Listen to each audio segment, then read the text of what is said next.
the President of the United States.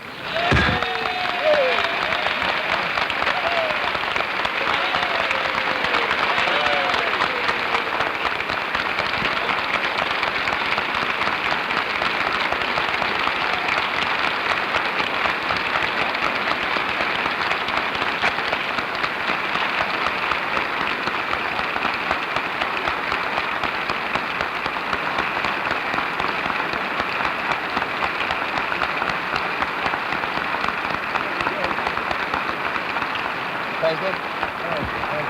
Welcome.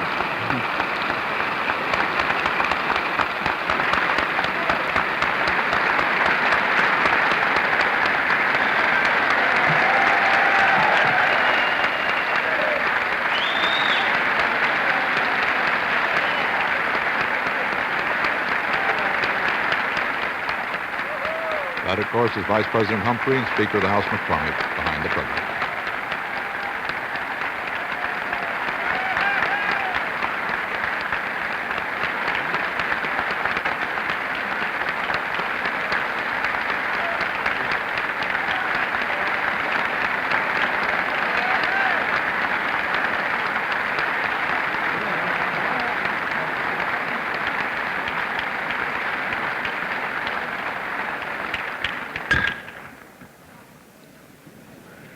Members of the Congress, I have the great pleasure, the high privilege, and the distinct, and might I say, a personal honor to present to you the President of the United States.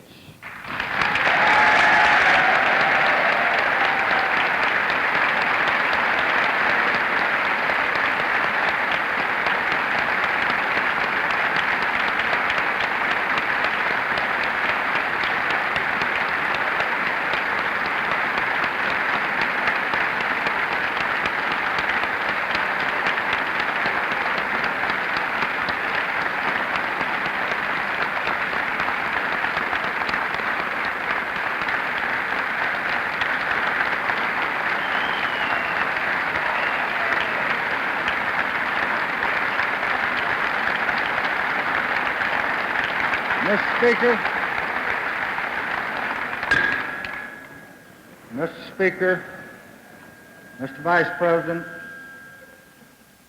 distinguished members of the Congress,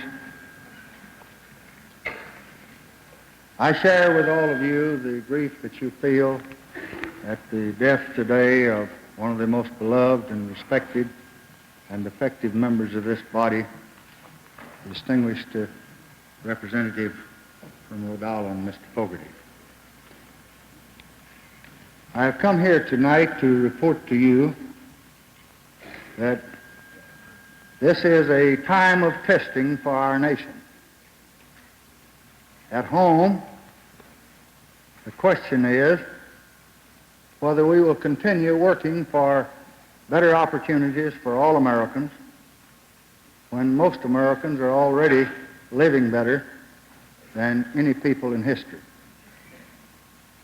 Abroad, the question is whether we have the staying power to fight a very costly war when the objective is limited and the danger to us is seemingly remote.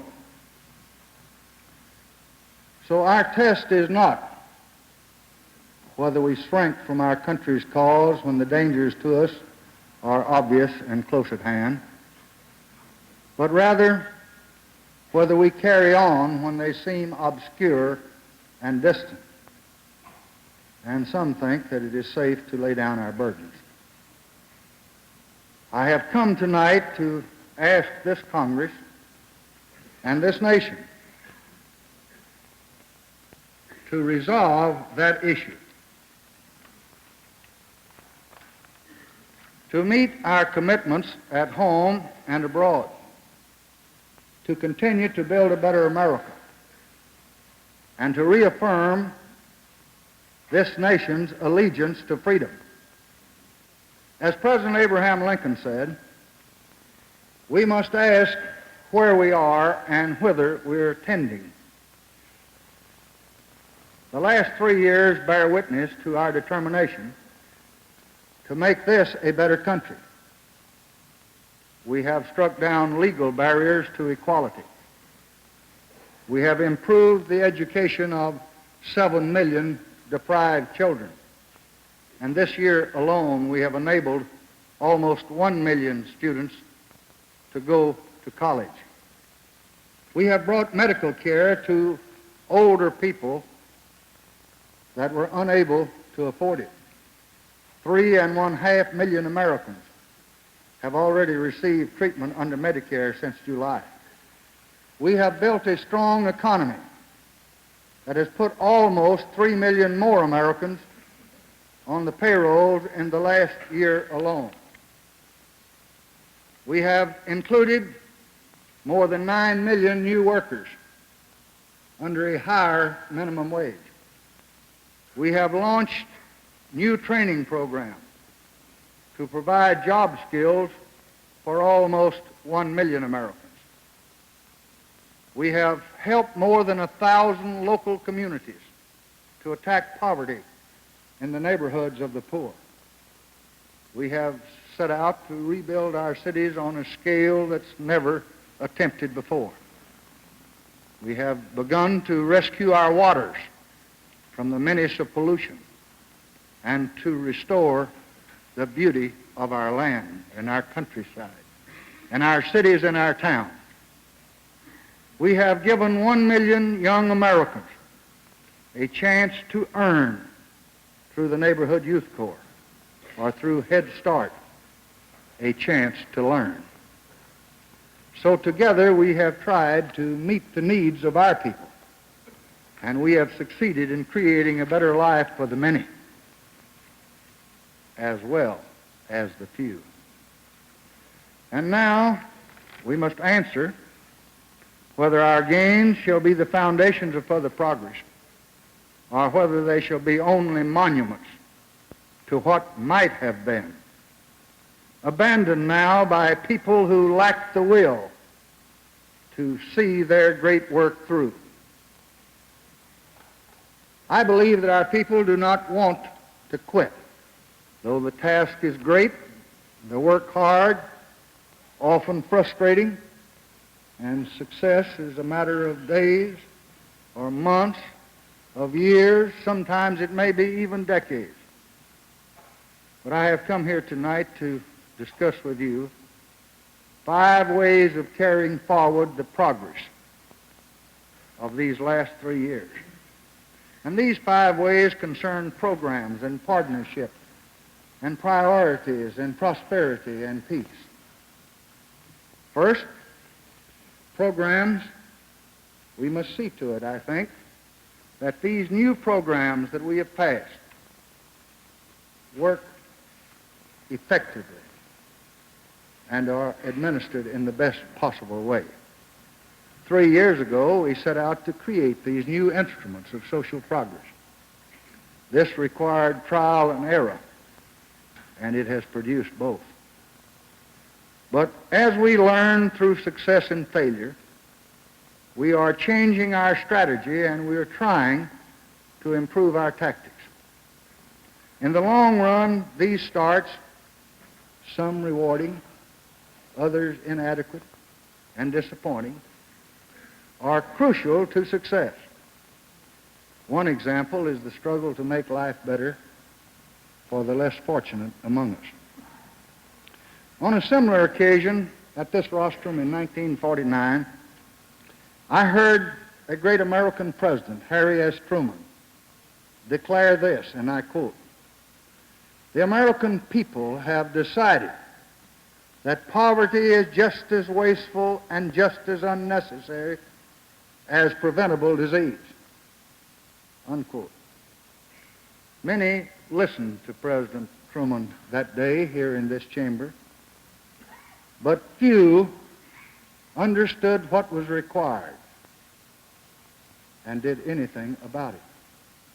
The executive branch and the Congress waited 15 long years before ever taking any action on that challenge, as it did on many other challenges that great president presented. And when 3 years ago you here in the Congress joined with me in a declaration of war on poverty, then I warned, and I quote, "It will not be a short or an easy struggle. No single weapon will suffice, but we shall not rest until that war is won."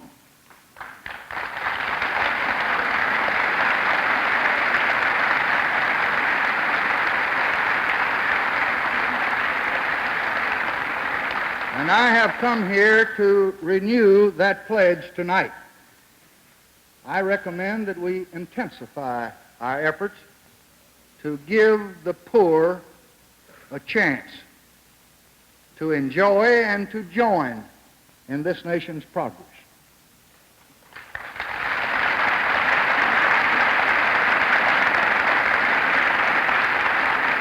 I shall propose certain administrative changes suggested by the Congress, as well as some that we have learned from our own trial and error.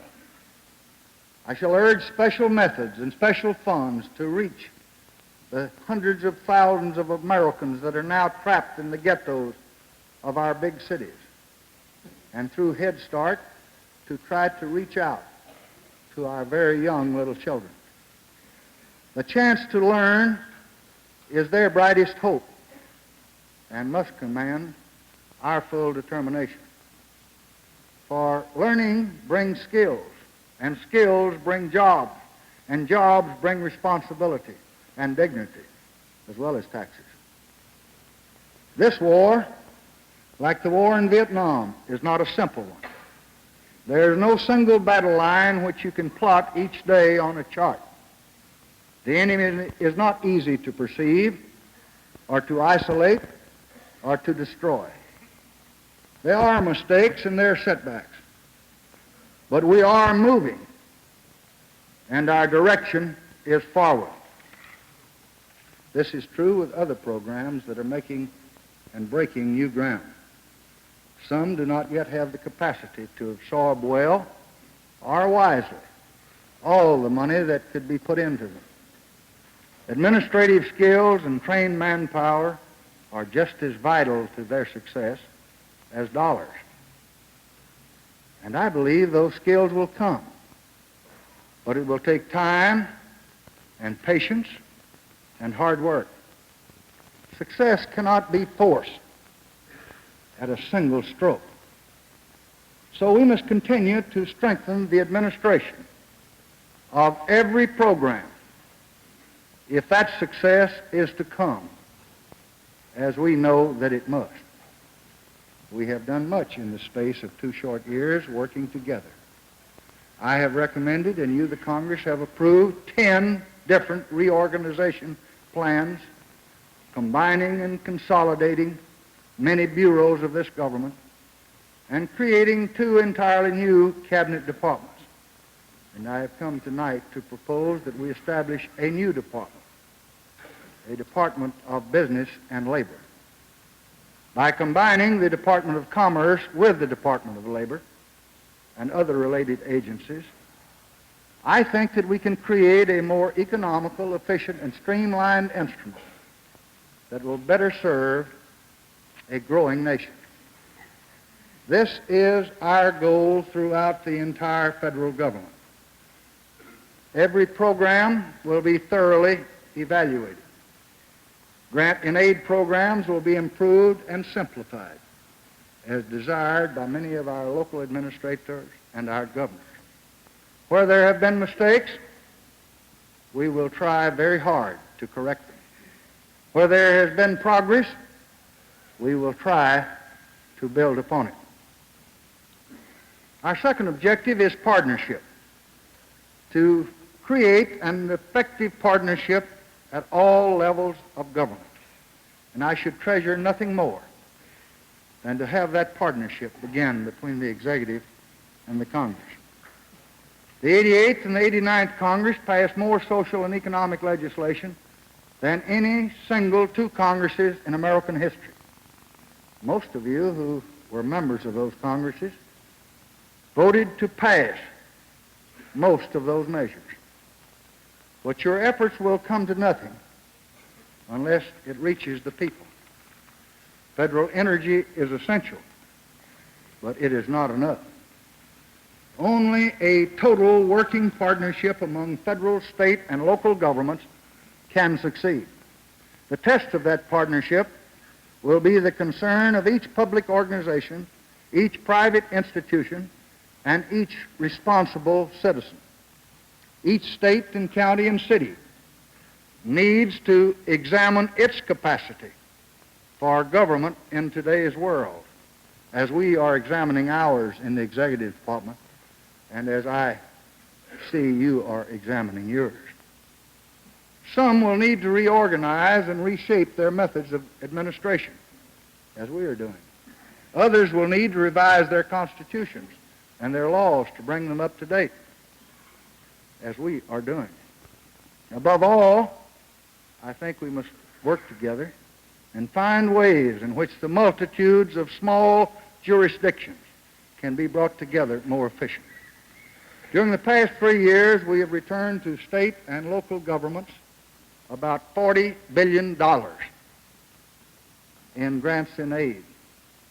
This year alone, 70% of our federal expenditures for domestic programs will be distributed through the state and the local governments. With federal assistance, state and local governments by 1970 will be spending close to $110 billion annually.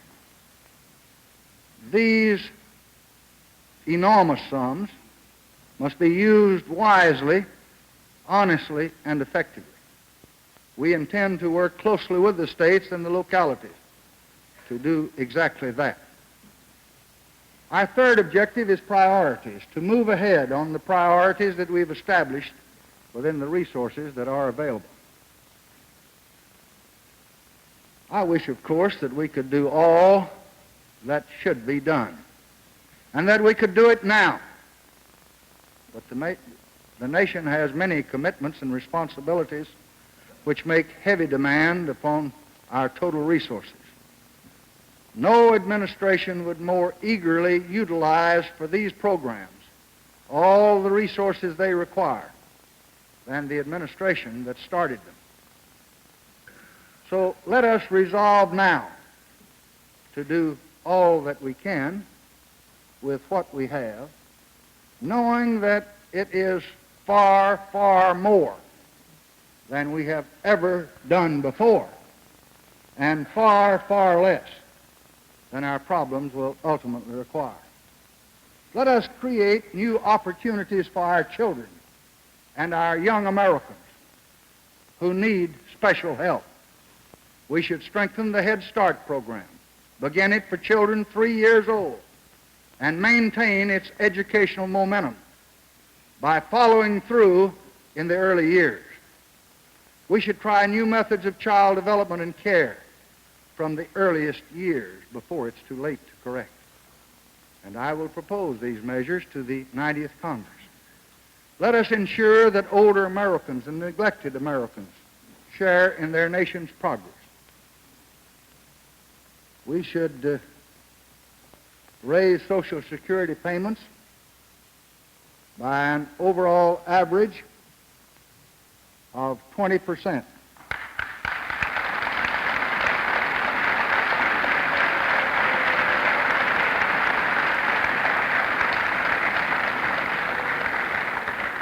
That will add $4.1 billion to Social Security payments in the first year. I will recommend that each of the 23 million Americans now receiving payments get an increase of at least 15%.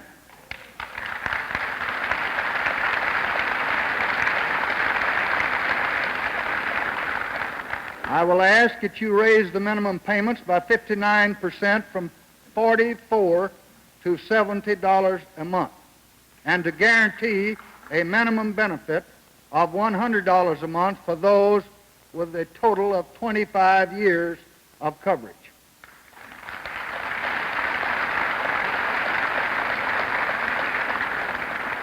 We must raise the limits that retired workers can earn without losing Social Security income.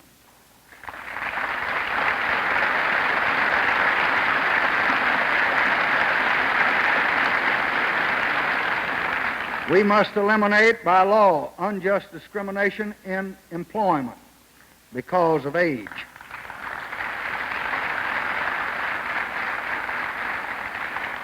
We should embark upon a major effort to provide self-help assistance to the forgotten in our midst, the American Indians and the migratory farm workers.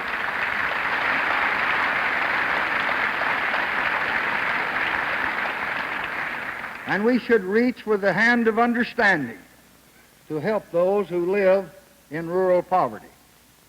And I will propose these measures to the 90th Congress.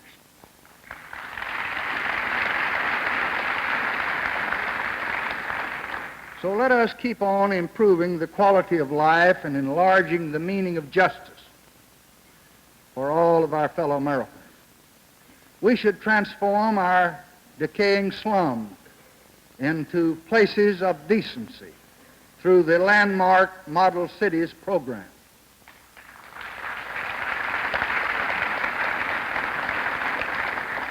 And I intend to seek for this effort this year the full amount that you in Congress authorized last year.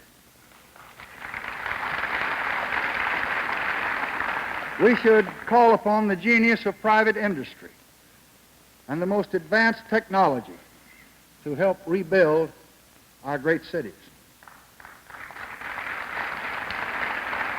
We should vastly expand the fight for clean air with a total attack on pollution at its sources.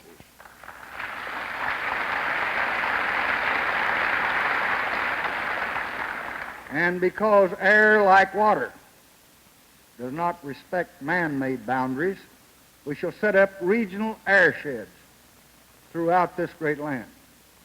We should continue to carry every corner of the nation our campaign for a beautiful America, to clean up our towns, to make them more beautiful, our cities, our countryside, by creating more parks and more seashores and more open spaces for our children to play in and for the generations that come after us to enjoy.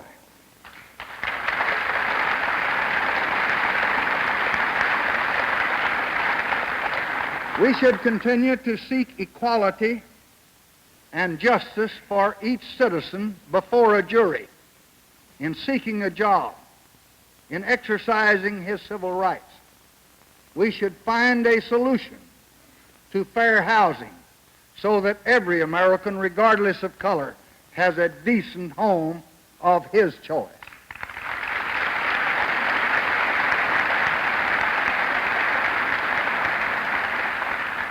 We should modernize our selective service system. The National Commission on Selective Service will shortly submit its report. I will send you new recommendations to meet our military manpower needs. But let us resolve that this is to be the Congress that made our draft laws as fair and as effective as possible.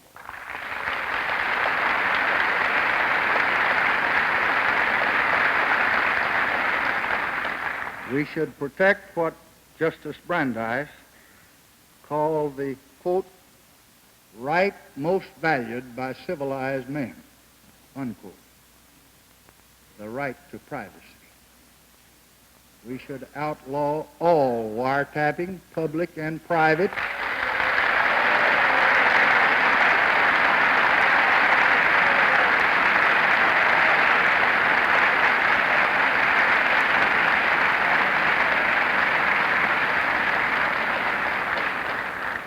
wherever and whenever it occurs, except when the security of this nation itself is at stake, and only then with the strictest governmental safeguards.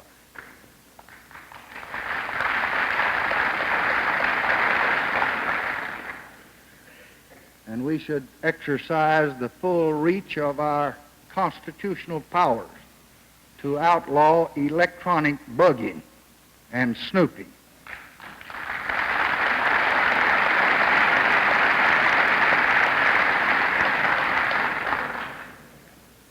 I hope this Congress will try to help me do more for the consumer. We should demand that the cost of credit be clearly and honestly expressed where average citizens can understand it. We should immediately take steps to prevent massive power failures, to safeguard the home against hazardous household products, and to assure safety in the pipelines that carry natural gas across our nation. We should extend Medicare benefits that are now denied to 1,300,000 permanently and totally disabled Americans under 65 years of age. We should improve the process of democracy by passing our election reform and financing proposals, by tightening our laws regulating lobbying, and by restoring a reasonable franchise to Americans who move their residencies. We should develop educational television into a vital public resource to enrich our homes, educate our families, and to provide assistance in our classrooms.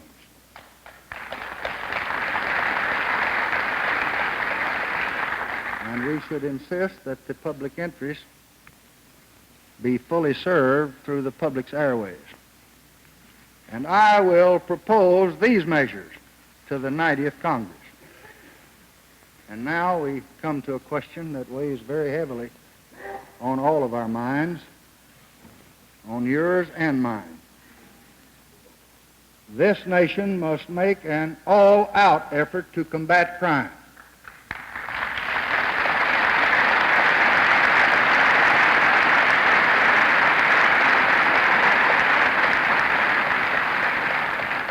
The 89th Congress gave us a new start in the attack on crime by passing the Law Enforcement Assistance Act that I recommended. We appointed the National Crime Commission to study crime in America and to recommend the best ways to carry that attack forward. And while we do not have all the answers, on the basis of its preliminary recommendations, we are ready to move. This is not a war that Washington alone can win. The idea of a national police force is repugnant to the American people. Crime must be rooted out in local communities by local authorities. But our policemen must be better trained and must be better paid and must be better supported by the local citizens that they try to serve and to protect.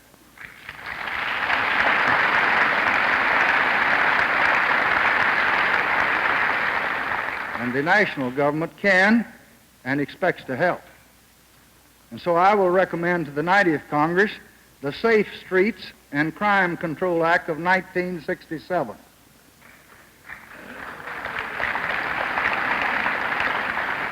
It will enable us to assist those states and cities that try to make their streets and their homes safer, and their police forces better, and their correction system more effective, and their courts more efficient.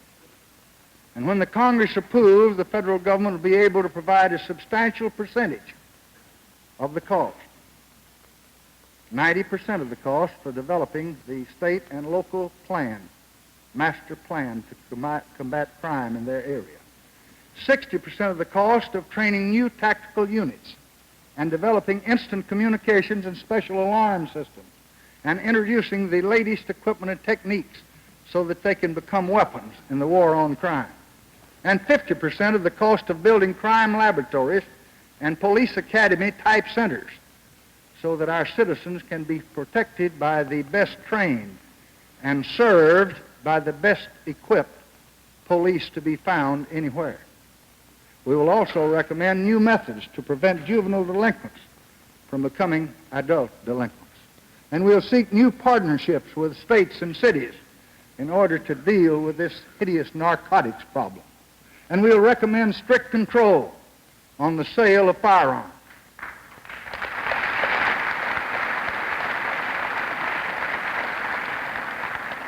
And I will support, with all the constitutional powers the President possesses, our nation's law enforcement officials in their attempt to control the crime and the violence that tear the fabric of our communities. Many of these priority proposals will be built on foundations that have already been laid. Some will necessarily be small at first, but every beginning is a consequence. And if we postpone this urgent work now, it will simply have to be done later, and later we'll pay a much higher price. Our fourth objective is prosperity, to keep our economy moving ahead steadily and safely. We have now enjoyed 6 years of unprecedented and rewarding prosperity. Last year, 1966, wages were the highest in history, and the unemployment rate, announced yesterday, reached the lowest point in 13 years.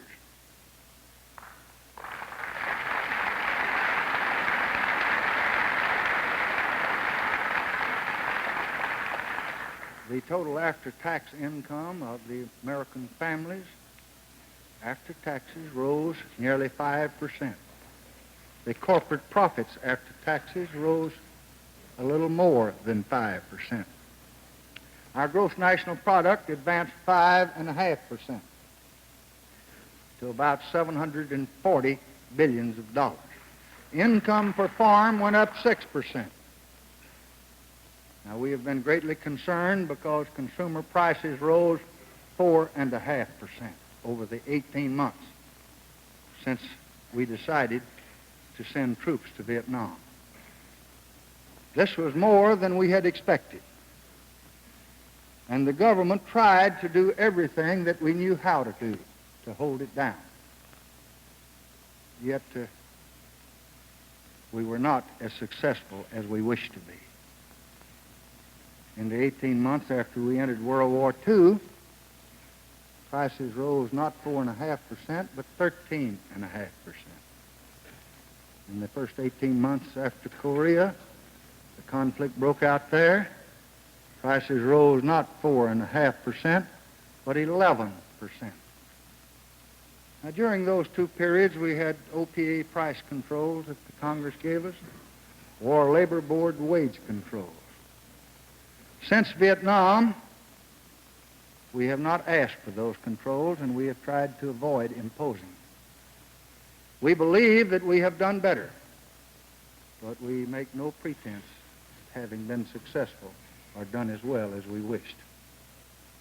Our greatest disappointment in the economy during 1966 was the excessive rise in interest rates and the tightening of credit.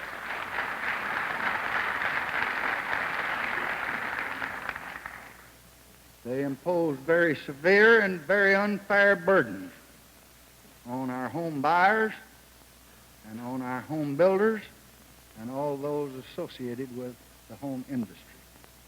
Last January, and again last September, I recommended fiscal and moderate tax measures to try to restrain the unbalanced pace of economic expansion. Legislatively and administratively, we took several billions out of the economy, and with these measures, in both instances, the Congress approved most of the recommendations rather promptly. As 1966 ended, price stability was seemingly being restored. Wholesale prices are lower tonight than they were in August. So are retail food prices. Monetary conditions are also easing. Most interest rates have retreated from their earlier peaks. More money now seems to be available.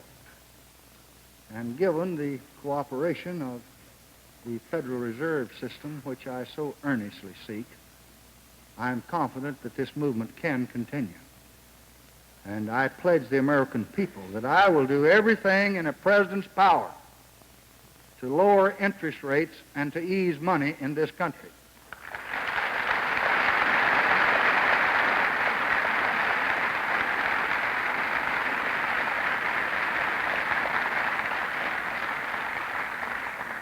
The Federal Home Loan Bank Board tomorrow morning will announce that it will make immediately available to Savings and Loans Associations an additional $1 billion. And it will lower from 6% to 5 3/4% the interest rate charged on those loans.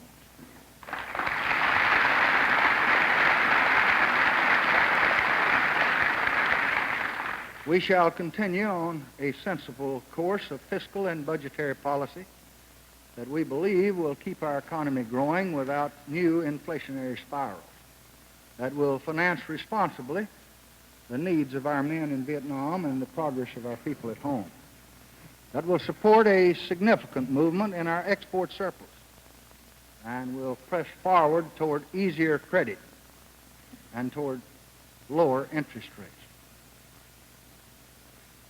I recommend to the Congress a surcharge of 6% on both corporate and individual income taxes to last for 2 years, or for so long as the unusual expenditures associated with our efforts in Vietnam continue. I will promptly recommend an earlier termination date if a reduction in these expenditures permitted. This surcharge will raise revenues by some $4.5 billion in the first year. For example, a person whose income tax, whose tax payment, the tax he owes is $1,000, he will pay, under this proposal, an extra $60 over the 12-month period, or $5 a month. The overwhelming majority of Americans who pay taxes today are below that figure, and they will pay substantially less than $5 a month.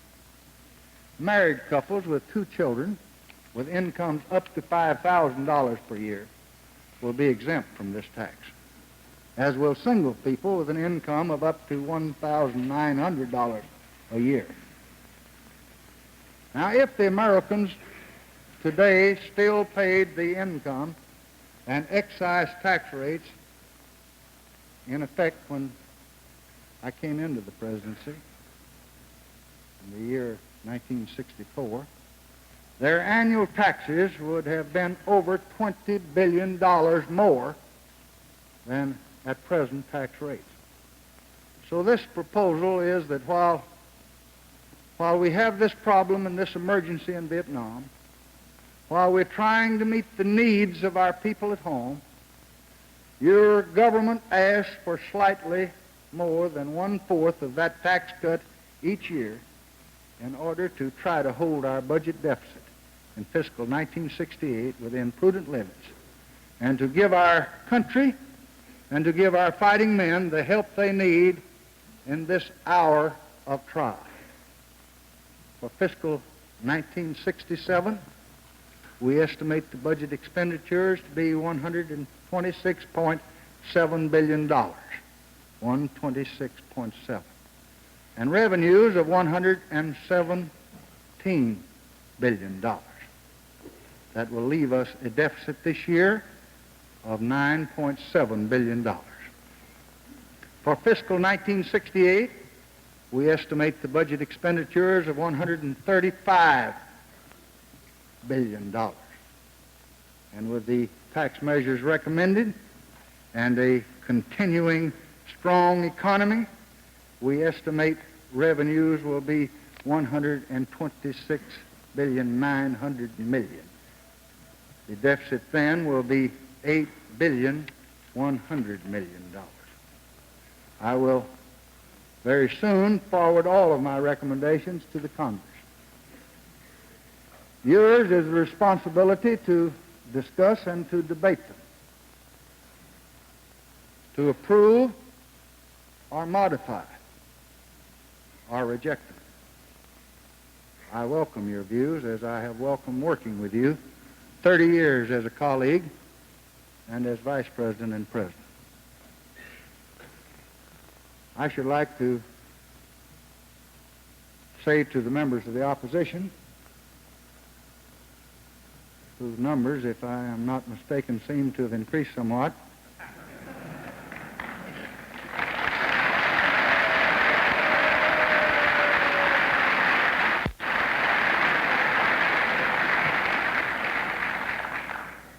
that the genius of the American political system has always been best expressed through creative debate that offers choices and reasonable alternatives.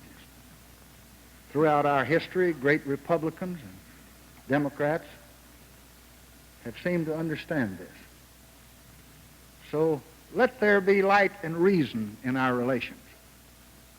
That is the way to a responsible session and a responsive government. Let us be remembered as a president and a Congress who tried to improve the quality of life for every American, not just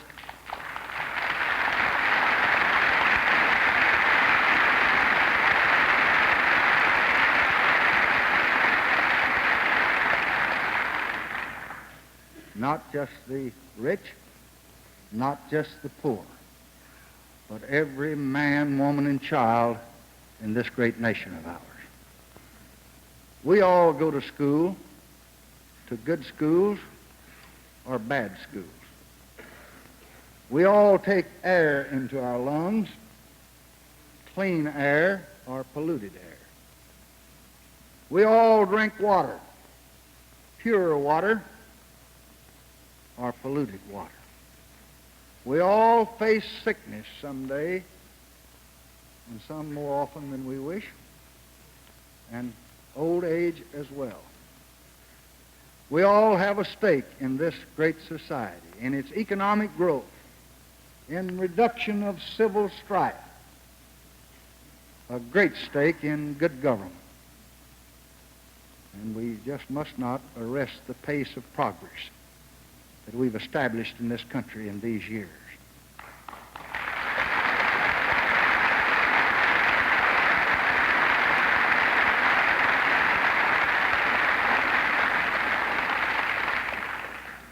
So our children's children will pay the price if we're not wise enough and courageous enough and determined enough to stand up and meet the nation's needs as well as we can in the time allotted us.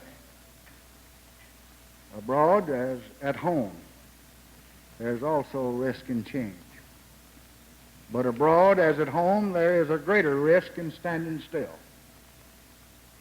No part of our foreign policy is so sacred that it ever remains beyond review.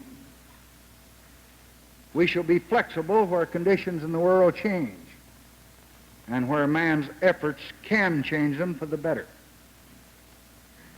We're in the midst of a great transition, a transition from narrow nationalism to international partnership, from the harsh spirit of the Cold War to the hopeful spirit of common humanity on a troubled and a threatened planet. In Latin America, the American chiefs of state will be meeting very shortly to give our hemispheric policies new direction. We've come a long way in this hemisphere since the inter-American effort in economic and social development was launched by the conference at Bogota in 1960 under the leadership of President Eisenhower. The Alliance for Progress moved dramatically forward under President Kennedy. There is new confidence that the voice of the people is being heard, that the dignity of the individual is stronger than ever in this hemisphere. And we're facing up to and meeting many of the hemispheric problems together. This hemisphere, that reform under democracy can be made to happen because it has happened.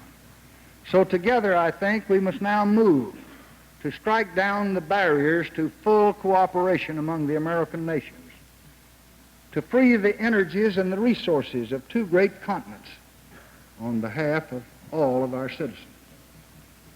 Africa stands at an earlier stage of development than Latin America. It has yet to develop the transportation and communications and agriculture, and above all, the trained men and women, without which growth is impossible. There, too, the job will best be done if the nations and the people of Africa cooperate on a regional basis. More and more, our programs for Africa are going to be directed toward self-help. The future of Africa is shadowed by unsolved racial conflicts. Our policy will continue to reflect our basic commitments as a people to support those that are prepared to work towards cooperation and harmony between races, to help those who demand change but reject the fool's gold of violence. In the Middle East, the spirit of goodwill toward all, unfortunately, has not yet taken hold. An already tortured peace seems to be constantly threatened. We shall try to use our influence to increase the possibilities of improved relations among the nations of that region, and we are working hard at that task. In the great subcontinent of South Asia live more than a sixth of the Earth's population. Over the years, we and others have invested very heavily in capital and food for the economic development of India and Pakistan. We are not prepared to see our assistance wasted, however, in conflict. It must strengthen their capacity to help themselves. It must help these two nations, who both are friends, to overcome poverty and to emerge as self-reliant leaders and find terms for reconciliation and cooperation. In Western Europe, we shall maintain in NATO an integrated common defense. But we also look forward to the time when greater security can be achieved through measures of arms control and disarmament and through other forms of practical agreement. We are shaping a new future of enlarged partnership in nuclear affairs, in economic and technical cooperation, in trade negotiations, in political consultation, and in working together with the governments and peoples of Eastern Europe and the Soviet Union. The emerging spirit of confidence is precisely what we hope to achieve when we went to work a generation ago to put our shoulder to the wheel and try to help rebuild Europe. We faced new challenges and opportunities then and there, and we faced also some dangers. But I believe that the peoples on both sides of the Atlantic, as well as both sides of this chamber, wanted to face them together. Our relations with the Soviet Union, Eastern Europe, are also in transition. We have avoided both the acts and the rhetoric of the Cold War. When we have differed with the Soviet Union, or other nations for that matter, I've tried to differ quietly and with courtesy and without venom. Our objective is not to continue the Cold War, but to end it. We have signed an agreement with the United Nations on the peaceful uses of outer space. We have agreed to open direct air flights with the Soviet Union. We have removed more than 400 non-strategic items from export control. We're determined that the Export-Import Bank can allow commercial credits to Poland and Hungary and Bulgaria and Czechoslovakia, as well as to Romania and Yugoslavia. We have entered into a cultural agreement with the Soviet Union for another 2 years. We have agreed with Bulgaria and Hungary to upgrade our legations to embassies. We have started discussions with international agencies on ways of increasing contacts with Eastern European countries. This administration has taken these steps even as duty compelled us to fulfill and execute alliances and treaty obligations throughout the world that were entered into before I became president. So tonight, I now ask and urge this Congress to help our foreign and our commercial trade policies by passing an East-West trade bill and by approving our consular convention with the Soviet Union.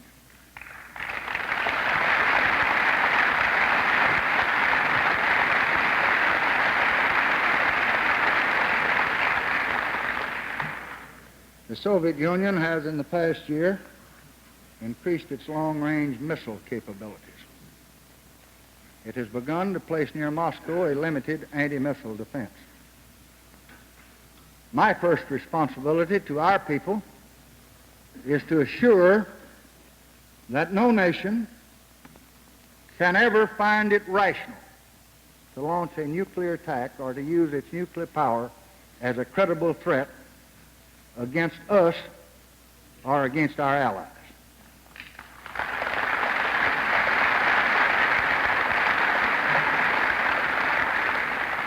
And I would emphasize that that is why an important link between Russia and the United States is in our common interest in arms control and in disarmament. We have the solemn duty to slow down the arms race between us, if that is at all possible, in both conventional and nuclear weapons and defenses. And I thought we were making some progress in that direction the first few months I was in office. And I realized that any additional race would impose on our peoples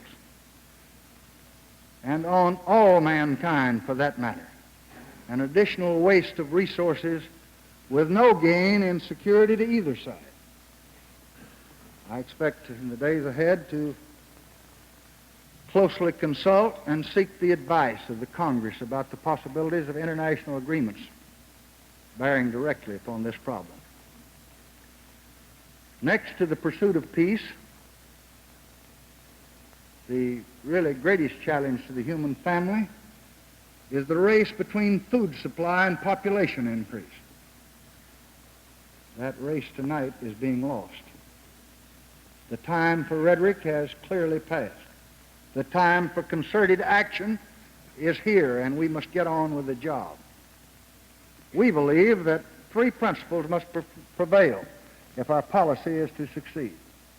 First, the developing nations must give highest priority to food production, including the use of technology and the capital of private enterprise.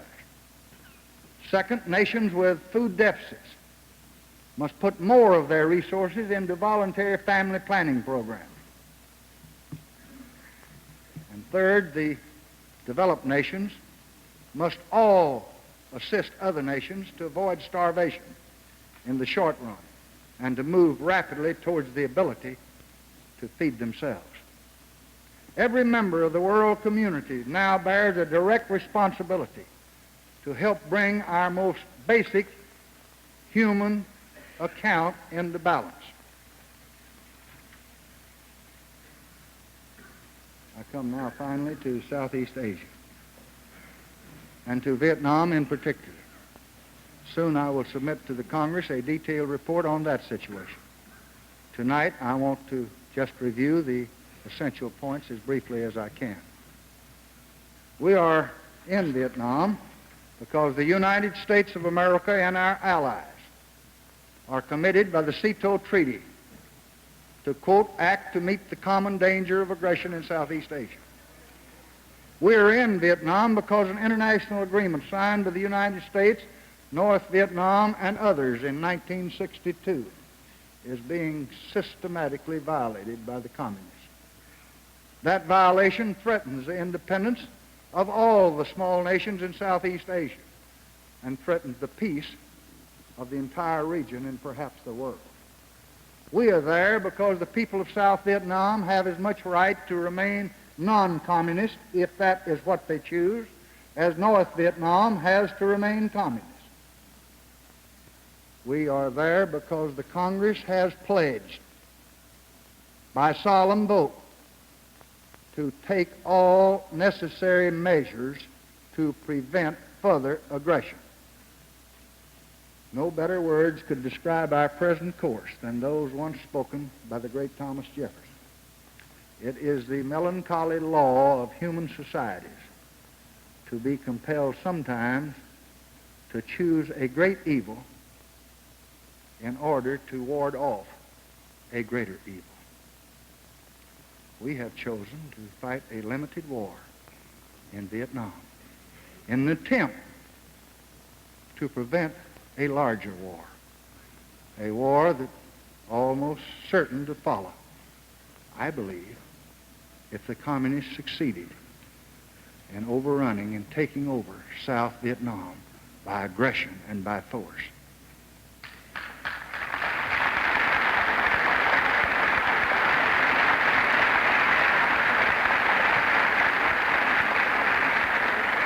I believe, and I am supported by some authority, that if they are not checked now, the world can expect to pay a greater price to check them later. That's what our statesmen said when they debated this treaty. And that's why it was ratified 82-1 by the Senate many years ago. You'll remember that we stood in Western Europe 20 years ago. Is there anyone in this chamber tonight who doubts that the course of freedom was not changed for the better because of the courage of that stand? 16 years ago, we and others stopped another kind of aggression. This time it was in Korea. And imagine how different Asia might be today if we had failed to act when the Communist Army of North Korea marched south. The Asia of tomorrow will be far different because we have said in Vietnam, as we said 16 years ago in Korea, this far and no further.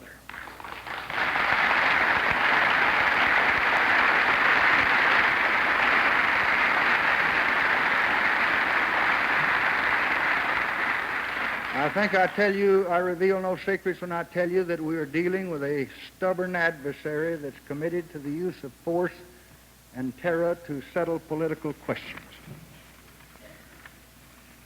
I wish I could report to you that the conflict is almost over.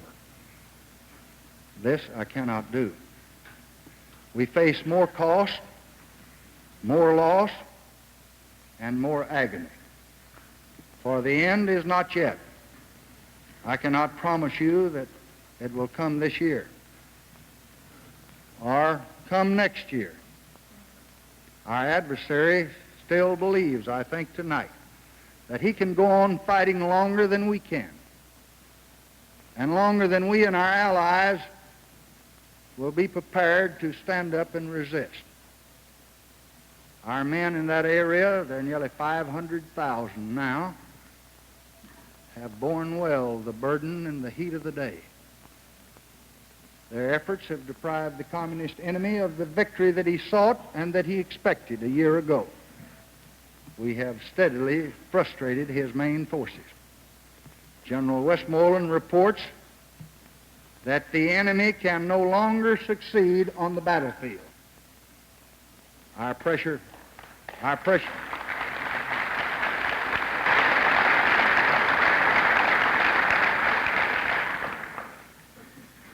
I must say to you that our pressure must be sustained and will be sustained until he realizes that the war he started is costing him more than he can ever gain. I know of no strategy more likely to attain that end than the strategy of accumulating slowly but inexorably every kind of material resource, of laboriously teaching troops the very elements of their trade. That and patience. And I mean a great deal of patience. Our South Vietnamese allies are also being tested tonight. because they must provide real security to the people that are living in the countryside. And this means reducing the terrorism and the armed attacks which kidnapped and killed 26,900 civilians in the last 32 months to levels where they can be successfully controlled by the regular South Vietnamese security forces. It means bringing to the villagers an effective civilian government that they can respect and that they can rely upon and that they can participate in and that they can have a personal stake in their government. We hope that government is now beginning to emerge.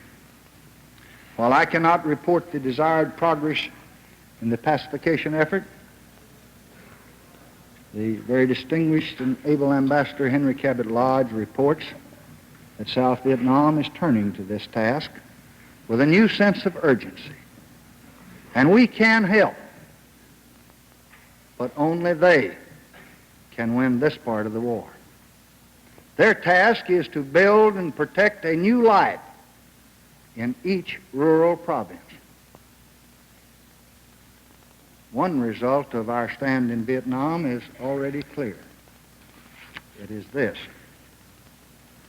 the peoples of Asia now know that the door to independence is not going to be slammed shut. They know that it is possible for them to choose their own national destinies without coercion. The performance of our men in Vietnam, backed by the American people, has created a feeling of confidence and unity among the independent nations of Asia and the Pacific. I saw it in their faces in the 19 days that I spent in their homes and in their country. Fear of external communist conquest in many Asian nations is already subsiding. And with this, the spirit of hope is rising. For the first time in history, a common outlook and common institutions are already emerging. This forward movement is rooted in the ambitions and the interests of Asian nations themselves.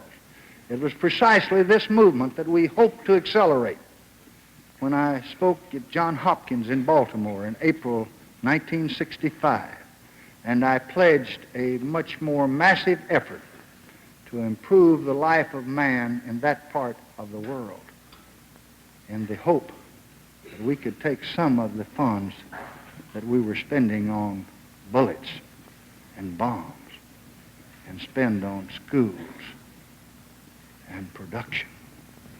20 months later, our efforts have produced a new reality.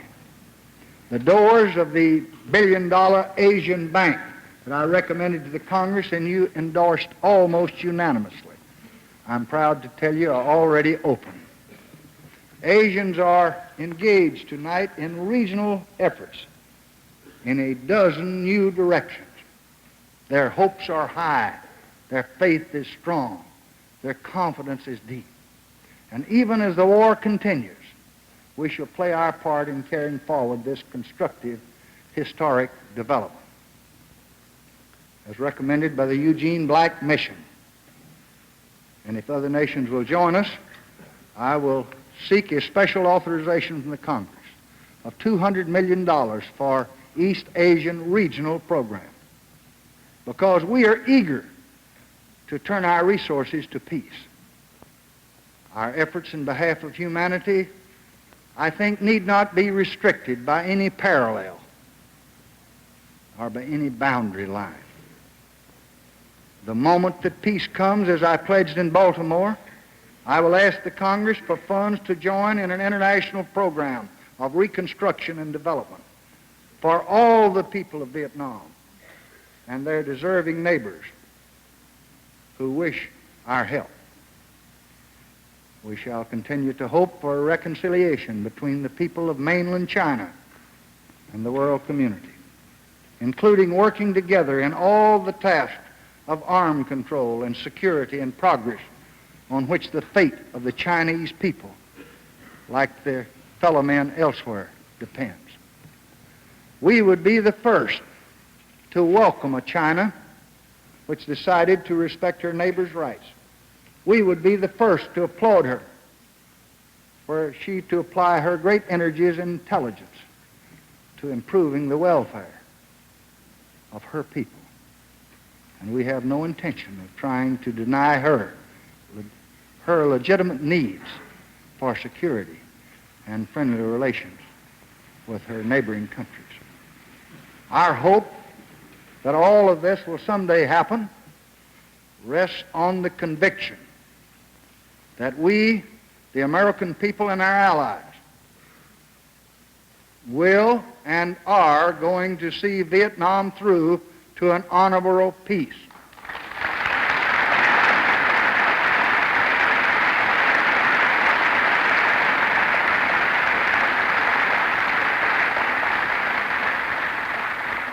We will support all appropriate initiatives by the United Nations and others which can bring the several parties together for unconditional discussion of peace anywhere, anytime. And we will continue to take every possible initiative ourselves to constantly probe for peace.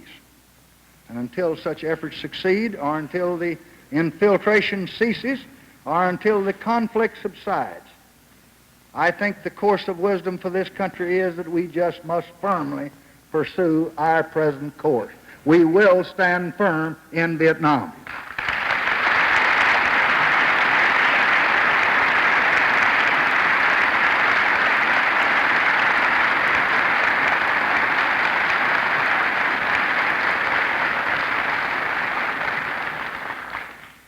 I think you know that our fighting men there tonight bear the heaviest burden of all.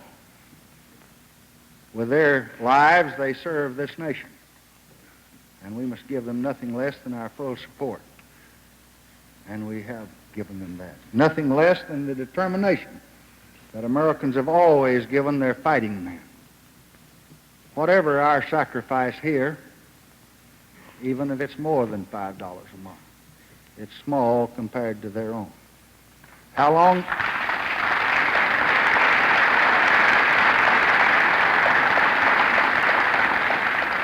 long it will take, I cannot prophesy. I only know that the will of the American people, I think, is tonight being tested. Whether we can fight a war of limited objectives over a period of time and keep alive the hope of independence and stability for people other than ourselves, whether we can continue to act with restraint when the temptation to get it over with is inviting but dangerous, whether we can accept the necessity of choosing a great evil in order to ward off a greater one, whether we can do these without arousing the hatreds and the passions that are ordinarily loosed in time of war. On all these questions, so much turns. The answers will determine not only where we are, but whither we are tending. A time of testing, yes. And a time of transition. The transition is sometimes slow, sometimes unpopular, almost always very painful, and often quite dangerous. But we have lived with danger for a long time before, and we shall live with it for a long time yet to come. We know that man is born unto trouble. We also know that this nation was not forged and did not survive and grow and prosper without a great deal of sacrifice from a great many men. And for all the disorders that we must deal with, and all the frustrations that concern us, and all the anxieties that we're called upon to resolve, for all the issues we must face with the agony that attends them, let us remember that those who expect to reap the blessings of freedom must, like men, undergo the fatigues of supporting it. But let us also count not only our burdens, but our blessings, for there are many. And let us give thanks to the one who governs us all. Let us draw encouragement from the signs of hope, for they too are many. Let us remember that we've been tested before, and America has never been found wanting. So, with your understanding, I would hope your confidence and your support. We are going to persist, and we are going to succeed.